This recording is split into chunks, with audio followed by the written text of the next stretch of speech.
We are here on Hospitality and Politics, powered by the New York City Hospitality Alliance. I am Andrew Ridgie, and I am very excited for my guest today. I was actually walking to the studio saying, I'm going to get to sit down with Julie Coker, who is the new president and CEO of NYC Tourism and Conventions, which was formerly NYC & Co., which I guess the formal, is it a DMO, a destination marketing organization, or you do all the tourism and marketing for the city of New York, right? Yes. Thank you so much. It's an honor to be here, and I'm really excited to have this conversation.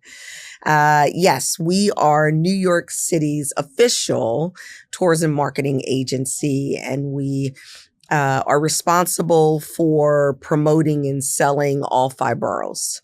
So all things tourism related as a destination marketing organization falls under our purview. And it's such an honor to take on that responsibility. It is a big responsibility, but it's also an exciting one. And like I was saying, when I was walking here, I was thinking about all the different things we have to talk about. I've sat on the board of NYC Tourism for years now. I'm now on the executive committee. So I'm all in with what, you're all doing and everything. So I guess before we get into your story, because I'd love to learn a little bit more about you. We've obviously met at board meetings. We were hanging out at Melba Wilson's birthday party recently. But I'd love to kind of just get a high level for folks to better understand, what does tourism mean for the city? Because often we know millions of people are coming to New York City from around the world. We know all the great culture. We know all the great restaurants and nightlife and things that we have for visitors. But sometimes I think people maybe just take it for granted. Like, we're New York City, people come here, but there's like a real machine behind the scenes that makes this all happen. So I'd love to hear some high level tourism data, some of the work that you're doing, and then we'll start to dig down deeper. Absolutely. And you're absolutely right. I think in most cities that I've been in, I've had the privilege of working in at least 3 of our top cities in the country, Philadelphia being one, which is home for me. I was born in Wilmington, Delaware, and then also had the opportunity to be in San Diego, where 300 days of over 72-degree weather, which is kind of hard to leave. But then also spent time with Hyatt Hotels in Chicago for 14 years. So I say that meaning, I think in each of those cities, which are all great tourism destinations, I think sometimes we forget the value that tourists bring. And the reason why I say that is because it is the greatest export that we could ever have. And I mean that because literally visitors, regardless of their purpose of trip, whether they're coming to us for a meeting or convention, or an international visitor, or a domestic leisure visitor, like a girls' trip, or, celebrating someone's birthday, they come to our city, they spend money, whether it be hotels, restaurants, Uber, cultural attractions, venues, whatever that looks like, trinkets to take back. And then they leave. Yeah. We don't have to house them. We don't have to educate them. None of that. They leave, and they leave their money with us. And last year in New York City, in all 5 boroughs combined, New Yorkers welcomed 64 million visitors to the city. Wow. Those visitors in turn have an economic impact of $79 billion. But they have direct spend of $51 billion. And what I really find interesting and is really a part of my passion, and has been in all destinations that I've been in, is the number of New Yorkers that are employed by our industry. So we're talking about close to 400,000 New Yorkers that are employed by this industry that we get the honor and privilege of promoting. So I imagine some of them can be restaurants, tour guides, all of it. Museums. Restaurants, tour guides, docents, housekeepers, those that are, photographers that specialize in meetings and conventions. The list runs the gamut in terms of travel and tourism. And when you're looking at that total economic impact, you're talking about developers that develop tourism projects, whether it's the Shed, whether it's new hotels. You're talking about attorneys. You're talking about infrastructure that is tied to what we do. Let's face it, Hudson Yards is amazing, but we know full well that project could not be just supported by residents of New York City. You need people coming in. You need that influx of visitors coming to really spend money. Yeah. And it's a combination of both. The attractions thrive from local visitors, but then they also thrive from having visitors outside of New York come and spend money here. Yeah. And I also know, like, when I go elsewhere, I'm eating, I'm in New York and I'm eating out all the time, but generally speaking, when I go elsewhere, I'm staying in a hotel. Yes. I'm eating almost all my meals out. Yes. I see things in a store that I want to buy. I'm like, oh, I'm in town for a couple of days. I need to go check out this. So when people come here, they probably have an agenda of like, we're going to here, we're going there, we're going there. And every place they're sending money and hopefully they're having a wonderful experience and they're going back and telling people about, that great experience. They're posting everything on social media, encouraging other people. So I see and I feel, how that whole kind of related ecosystem works, which is pretty incredible. Absolutely. What about the difference between domestic visitors versus international visitors? Because right now there's a lot of talk with everything going on at a national level, about tariffs on this country, tariffs on that country, a good relationship here, a bad relationship here. Does kind of the rhetoric, whether you're for it or against it or agnostic, have an impact on visitors coming to not just the U.S., but New York City as a whole? Yeah. Overall, absolutely. I'd say the short answer is for sure. One of the unique, I think, spaces that New York City sits in is that we've always been kind of this melting pot. And so the good thing about our travel and tourism industry is it is diverse. So we aren't reliant on just one set of visitors that come. We do have, so out of that 64 million visitors, 12 million of them this year we are projecting would be international visitors. Okay. And then the remainder would be domestic visitors. And so because we have such a strong drive market, so visitors can come from DC up to Boston, and it literally is like a 2 or 3 hour drive, or more importantly, you can take the train and get here very easily. So we enjoy domestic leisure visitation that really sustains us. What is key though about that 12 million visitors, and it's interesting because it's only 20% of our total visitation, international visitors. However, it's 50% of the visitor spend. Oh, wow. So the international visitors are spending a lot more than the domestic. Absolutely. They're staying longer. There's a couple of things. One, they're staying longer. The other is they're more likely to travel to the 5 boroughs. So it's not going to be just, I'm going to see Times Square and only stay in Manhattan. I really want to see the authentic everything that New York has to offer. So I'm okay getting on the train and going to Queens or Staten Island or Brooklyn or the Bronx. And so that cultural exchange that they do in addition to spending money and really getting to know who we are, that's how we really lift up those stories about New York City. So how do we get them? What are you doing? I mean, I guess we can do some marketing here. You could do some stuff online, but I mean, I know even sometimes here, and I'm like, oh, I see on, a bus shelter, I see other cities that are promoting in New York City. And I'm like, oh, but I imagine that's just kind of part of the business. So are you overseas and your team? Like, can you talk a little bit about how you get those international guests that are spending all the money? So we have a really strategic approach in terms of sales as well as marketing. So from a sales perspective, we have a team of sales managers that really do, let's say, complement and or extend the sales team at Javits and also in our hotels. So we've got a team that is dedicated for meetings and conventions of all sizes, essentially anything that's over 10 rooms, we will touch and we will work on. And we really do push leads to our hotels, and they can be self-contained pieces of business. Again, anything from 10 people up to 2,000 people and beyond. and they can be self-contained in any one of our hotels. But then we also go after leads that can help fill Javits Center. Okay. And again, that can be a section of Javits, it can be a portion of Javits, or it can be a full building cell. And so our team works very closely with Javits to help keep Javits Center filled. So between the two, short-term sales and long-term sales, that's our strategic approach there. But then also on the international side, there's something that we refer to as MICE, and it's meetings, incentives, and exhibition business. And so that is incentive travel. So let's just say GlaxoSmithKline that is based in UK, for example, they do a program or several programs during the year, and it might be 1,000 people.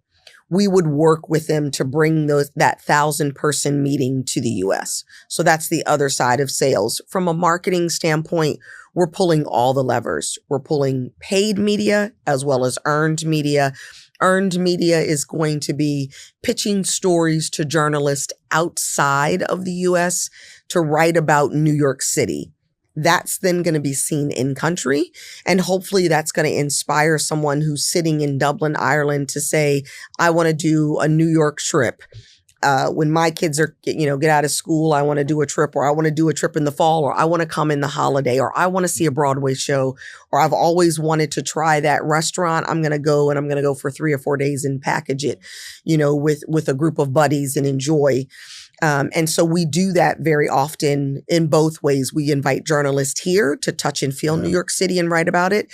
And then we also go there and actually lift up all the stories, everything from the Whitney to the 5 observation decks to the award-winning Bronx Zoo, the Staten Island Zoo, all of those things that you can only do here in New York City that you would love.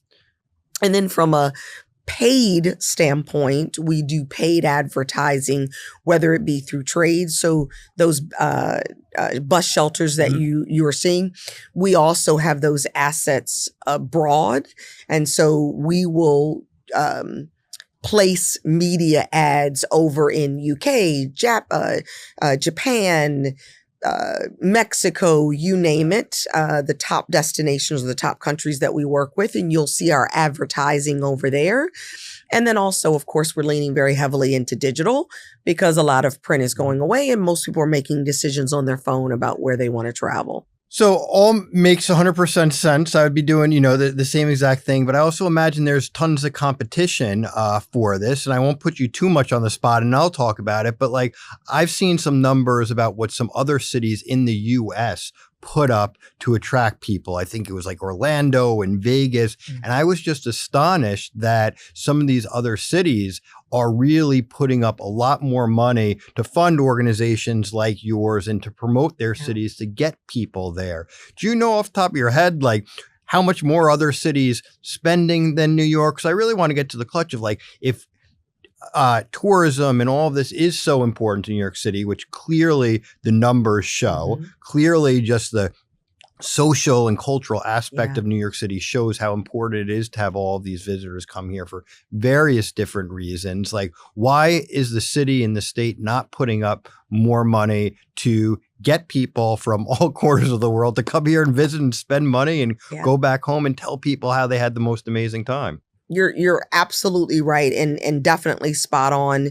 When we look at the hotel inventory in New York City, you're talking about close to 124,000 rooms. Wow. And then you think about Orlando and Vegas, for example, who are around, if not slightly higher in terms of hotel inventory. So put it in perspective. If, Vegas has, let's say 160,000 or 140,000 rooms to sell, they're spending about $450 million to do that. That's the budget size that they have for their destination marketing organization. Orlando has about 120,000 rooms. So slightly around, I'll say similar to what we have.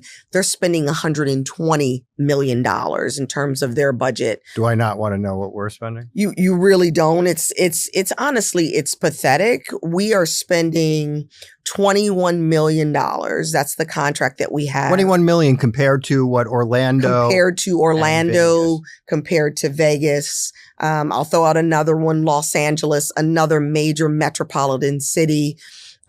Close to, 100,000 rooms. Last year, 2024, their budget was 74 million. And we're sitting with 21 million as a line item as part of the city. And this is a number that hasn't increased since 2006. So with inflation, the amount hasn't gone up. With inflation, cost of energy, cost of health cost, healthcare, all of those things, the numbers remain stagnant. And I know, and you've heard this too, I know sometimes people say, well, New York City sells itself. There isn't a name brand, Coca-Cola, LVMH, Colgate toothpaste, you name it, that doesn't market their product. You can never market too much. Coca-Cola will tell you some of the best years that they've had, they still continue to be in the forefront. They still purchase time on Super Bowl and have a commercial. You have to be out there. I mean, you have to be. Look, the fundamentals and the core of New York City, we have all these things that no place else has. That's right. But it doesn't mean that we should just rest on our laurels. It doesn't mean that we should just sit there and be like, oh, we're the best. Everybody's going to come here. This is a business. And when people are putting up, or cities are putting up, hundreds of millions of dollars to bring people there, and we're putting up, the 21 million or whatever it is, it's a problem. And I know we've been working, trying to get the city council, the city, the state, and everyone to listen about funding your organization properly, because one of the things that I know I've said in many of my conversations is, New York City provides a lot of services for a lot of wonderful reasons from tax dollars, but they all cost things. Mm-hmm. They all cost money. Mm-hmm. Some of them a lot of money. Whereas like investing in tourism is actually just that, an investment. Every dollar you're giving to an organization like yours, it's actually generating additional tax revenue that's funding all of these essential services. Absolutely. And there is by far a return on investment. And we saw it in New York City when there was the financial investment for a marketing campaign to bring us out of COVID. That investment yielded visitors coming back to New York City faster than any other metropolitan city. And we still have cities, as we know, around the country that are not back. And our investment in New York City brought us back faster. It put people back to work faster. But most importantly, as you know, it also supports small businesses. Yes, absolutely. So that investment in marketing and sales efforts is going to make that small mom and pop restaurant in Queens see visitors. Yeah, especially with the international visitors you said that are really willing to travel. We've got to get them around, So I know you have like membership dues. So businesses, museums, and others can become members. The Hospitality Alliance, we're a membership organization too. So I know the grind of just trying to constantly generate membership dues, collect membership dues. But then it sounds like other funding for NYC Tourism and Conventions comes from government, which we need to have them listen and to fully fund and give more money and invest in tourism. But are there other ways that the organization is generating revenue or could that would maybe make us less reliant on simply having government funding? Absolutely. What are other cities doing? There's definitely options. Many cities across the country. Boston was most recently. I actually started a tourism improvement district in Philadelphia that is on top of the hotel tax that they receive to fund that organization.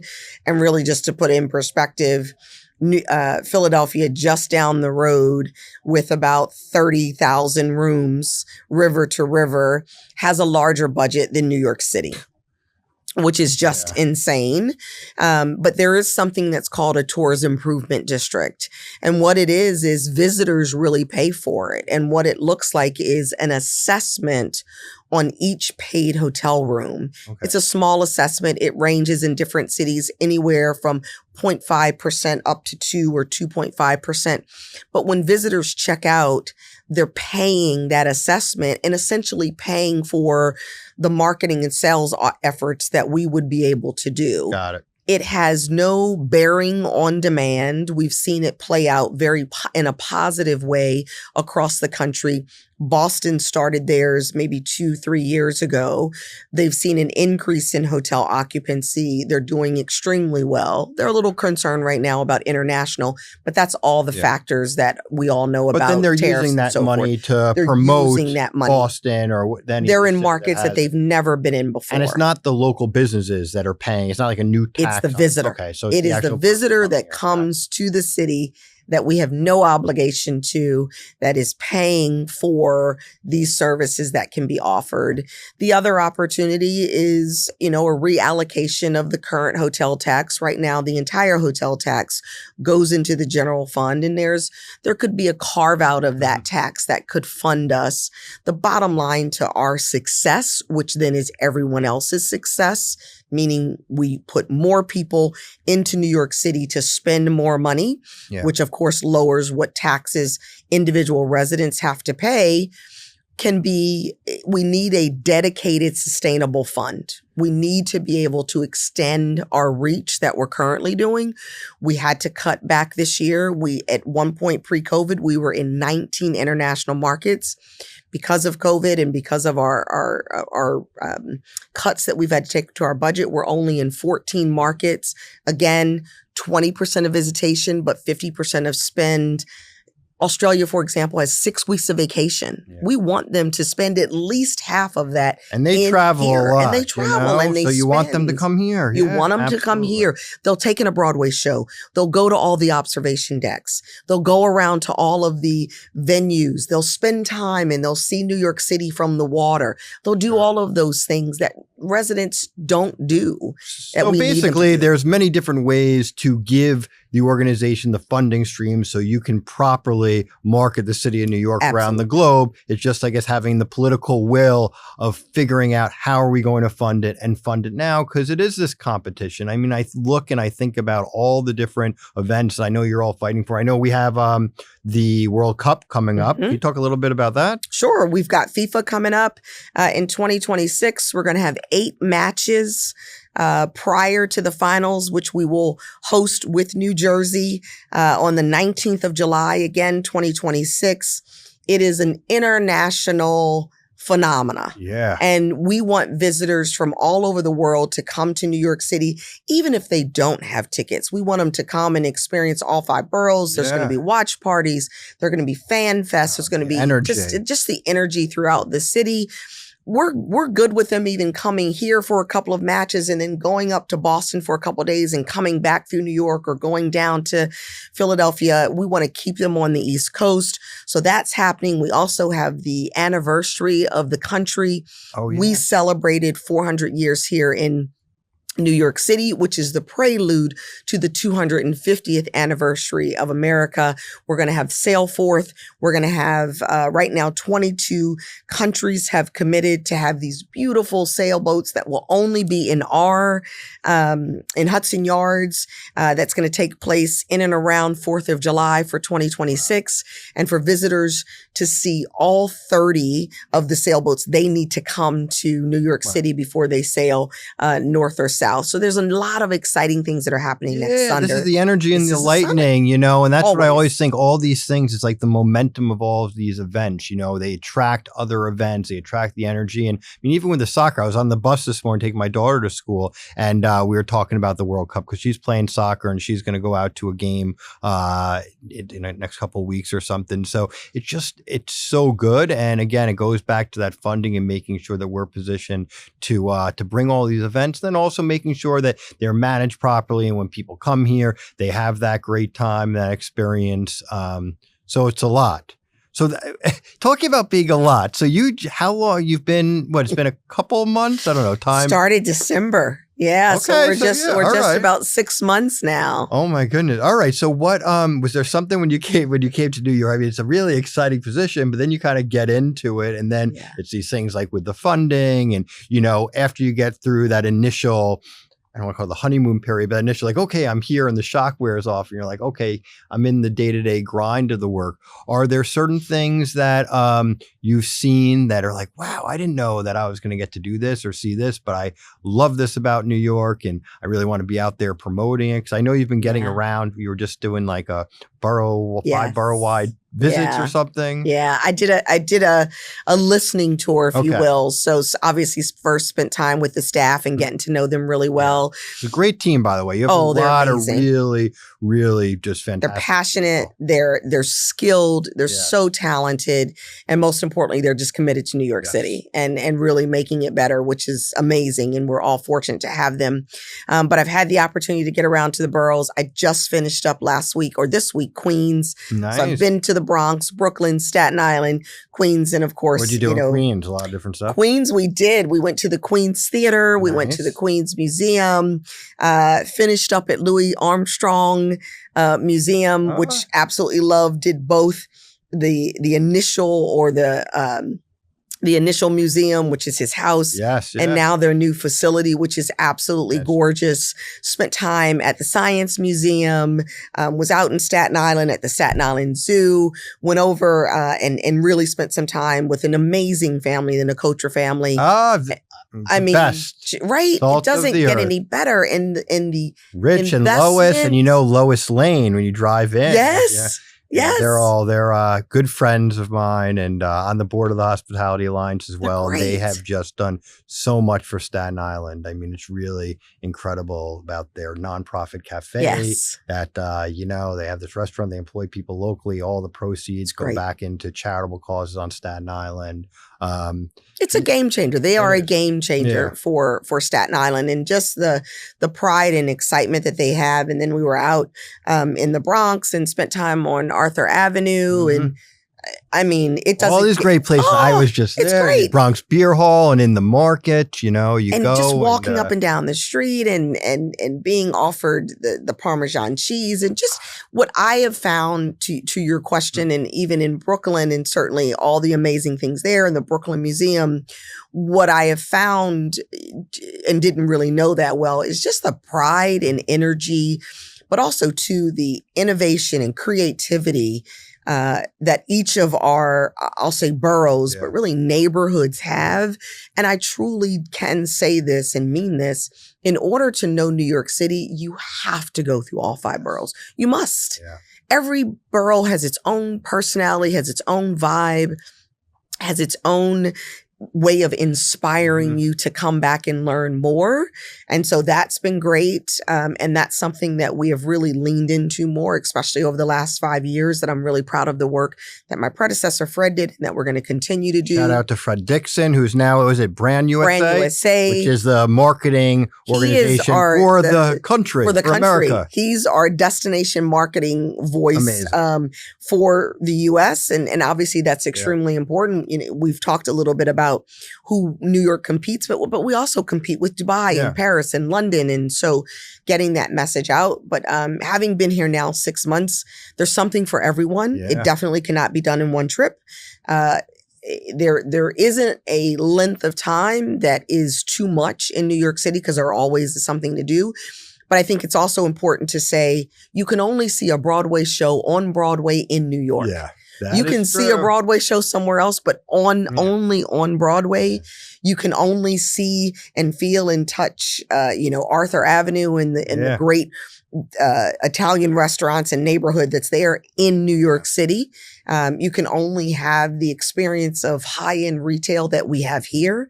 Many countries and cities have great shopping, but it's born and raised right here in New York City. Well, that's, I always think about that. In New York, there are just so many different places. I mean, you actually mentioned, I'm ashamed to say, I've never been to the Louis Armstrong Museum. One of my aunts was actually the music teacher at Louis Armstrong School in Queens. And I need to go there. And I saw New York one, they went and did a visit. And I was like, why haven't I gone there yet? It's great. And then Queens Night Market. It's so funny. When you were saying all of that stuff, you said the Cotras and Queens, you're at the Municipal Market in the Bronx and the zoo. Oh, I know. It's amazing the work they're doing. The conservation work that they're doing is second to none. Remarkable. Amazing. And I think that's what's so special is that you have the ability to sell and promote so many unique, authentic experiences that you're not getting anywhere else. I mean, there's so many great places around the world, so not to knock other places, but I just truly feel the thing about New York City is so many different neighborhoods, so many unique things to do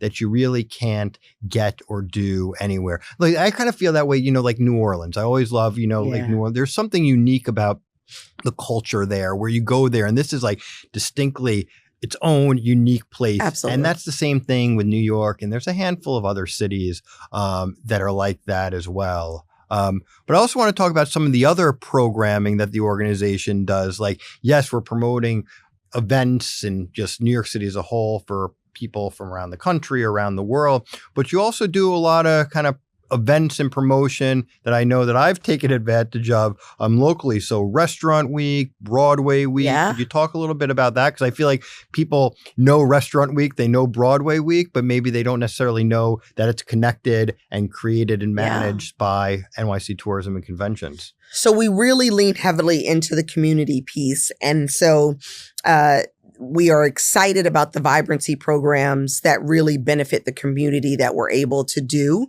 And so in the first quarter, we do Restaurant Week, we do Must See Week, which are our attractions and venues. By the way, I was just at Mercer Labs this week. Absolutely amazing. Yeah. Loved it. And then, of course, we have all of our 5 observation decks. I mean, Manhattan is just, it's chock full of great venues that we can spend all day doing. But we have I think that, people always like say to me, like, oh, your job's so great. You get to go to all these restaurants and bars and everything. You get to go to those and then all these other things too, which is amazing. So you really, I had a blast in the at 6 Mercer months Labs. or so, and now you're just going to keep going to all these other places. Yeah, so. and I've only scratched the surface. I know. I mean, to go out to each of these boroughs just for one day did not do it justice. No. And even just here in Manhattan, I could spend my entire week going and experiencing different things. I have, by the way, seen all 5 observation decks. Wow. Every view, I will tell you, is different, and they are all unique, and they are all absolutely amazing. I don't have a favorite. I'm always asked that. I love them all. Something like those little stamp books where like if you go to all 5 observation towers, you go to all of this, then you get something. Maybe that could be some sort of marketing promotion. I love it. Show up with all 5 stamps and you get, I don't know. Something. And then we can hit all of the rooftop bars and restaurants. I like that too. Right? And now one of them at the Edge is in Tao Group now doing an event and like a nightlife of parties there and something. It's good stuff. There is so much interesting. That's the other thing too, is there is so much just interesting culture. And those are some of the big things, but like the small off Broadway shows, the little kind of dance recitals, local stand-up comedy. Like there's so many of these little neighborhood cultural events. So do you work on those as well? I know you mentioned some of the bigger ones, but you focus also on working with a lot of the maybe smaller cultural establishments? We do. We're fortunate because we sit in the space of you give us your content and we're going to push it out. And we are always looking for new, fresh content. So if there's a new exhibit that's happening at the Whitney, send it to us and we're going to get it out. And obviously we have a great relationship. That's our goal. I mean, that's how we sell that's how we sell New York City. We don't own any of those assets. We don't own Javits. We don't own any of our hotels or any of these attractions or restaurants and retail. But what we do is we get to take all of the great work that so many of our partners and stakeholders do, and we get to package up and we get to do 30-second videos and we push that out. We put it on TikTok. We put it on all of our social media channels. We get to push it out in ads. We get to work with international rep firms in other countries, and we feed them our content and they push it out, which is really exciting. And we're fortunate to do that. But we do have, going back to Restaurant Week, we do have Restaurant Week starting up. Great. It's going to be this summer. It's July 21st. It's going to run through July 17th through August 21st. Reservations are going to start the 15th of July. And then we also have Fall Broadway Week, which is going to run from September 8th through the 21st. We also do it in first quarter when it's a little bit slower. And the beauty of it is for both tourists as well as residents. Yeah. And we encourage residents that want to try their favorite restaurant for the first time or try something new. Yeah. This is a great week to do it. We know, as we've talked about earlier, tariffs and the shrinking dollar. And that's what we're pushing out to all of our domestic and international visitors. There is a price point for everyone in New York City. You can, if you don't have the wherewithal to stay in Manhattan at one of our hotels, any one of our boroughs, and you can definitely get a lesser expensive rate, hotel rate out there, but you can also experience different things, try restaurants. All of our programs typically have a restaurant and attraction from every single borough participating, which we're very proud of. We have close to 400 restaurants that are participating, and there's a representation in every single borough. And there's also every single price point. Everything from a real cool, hip, funky dive to a Michelin star restaurant. It's something I'm excited. That's great. And we'd love to, we always help and promote it, getting more restaurants involved. And I know one of the big things that I hear on like the nightlife side as well is like, how do we continue to do more of these types of events, promoting restaurants, promoting nightlife, getting people to come here, going out and having all of these experiences. But to that extent, like how do businesses engage with the organization? So obviously you're out there and you're promoting to the general public to come to New York, to go experience all these great experiences. But what do businesses do? Do they become a member? Do they how do they engage with you and benefit from the work that you're doing? Absolutely. So we're a membership organization first, and anyone is welcome to become a member.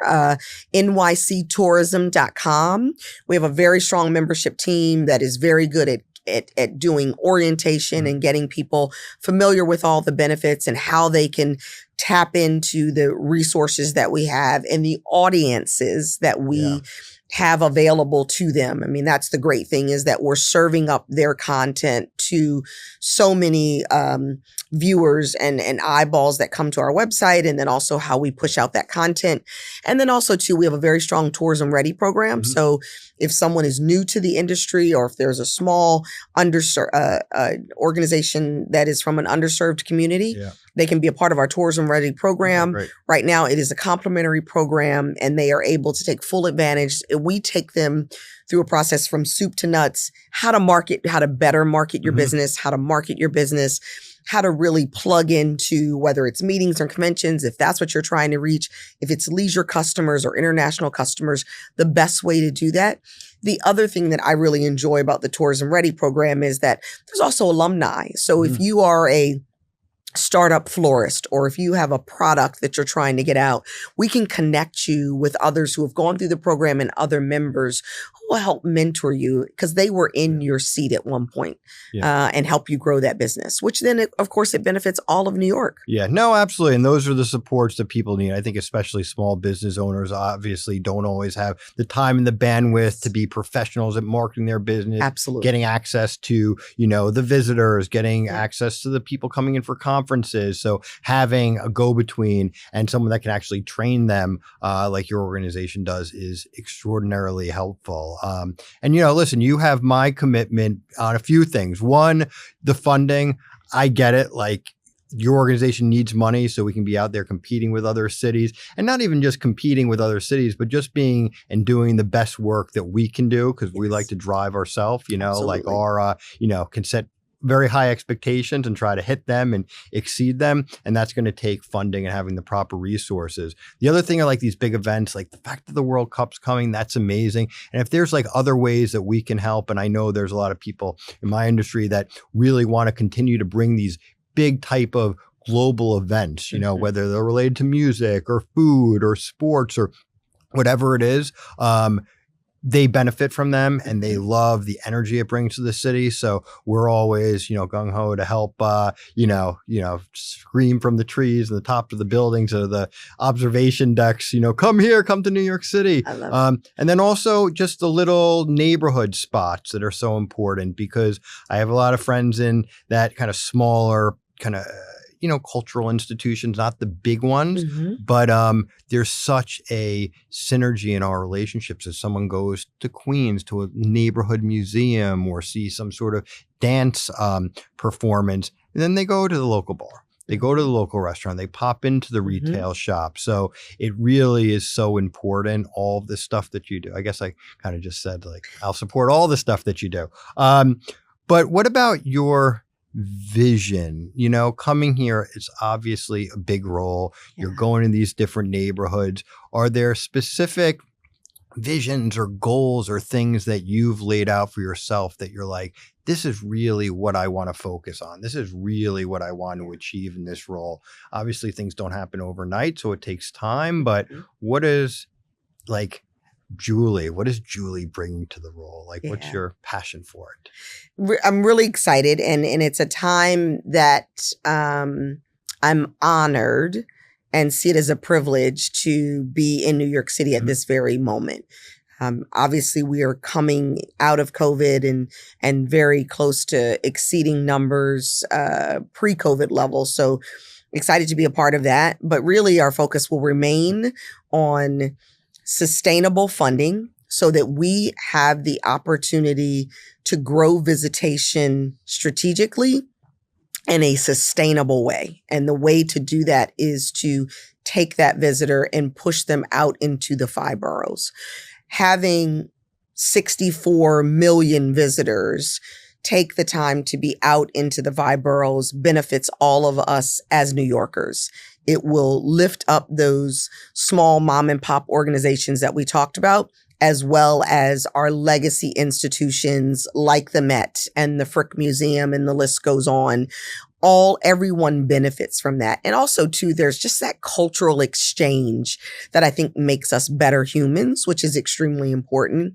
We also want to continue to lean into technology and how that can enhance and really extend the visitor's experience. So spent time, as we talked about, at the at the Queens Museum this week. And then, the other day I was at Mercer Labs. And how do we, and the challenge for updating Panorama, right? Like how that's costly to be able to do that. Is there a way that Panorama can partner, or the Queens Museum can partner with, let's say, the Mercer Labs, right? And how can that technology may overlay what is this amazing map and still keep the integrity, but then also to infuse technology into it? So the role that we can play with that type of collaboration and partnership and really moving New York forward is what we want to do. And then lastly is we are number one for a reason, but you also have to maintain that. Sure. And we want to continue to be the leader when it comes to travel and tourism. And what are those products and services and experiences that we can keep pushing the needle and keep getting better? Because we know that we are the number one aspirational destination. We know the United States is, and we know that we are the number one point of entry for all international visitation. So there's also an obligation that comes with that. And we want to make sure that we're continuing to build on that every year. Status quo is not okay. That's mediocrity is not okay with us. So we want to continue to push visitation in a smart, eco-friendly, sustainable way.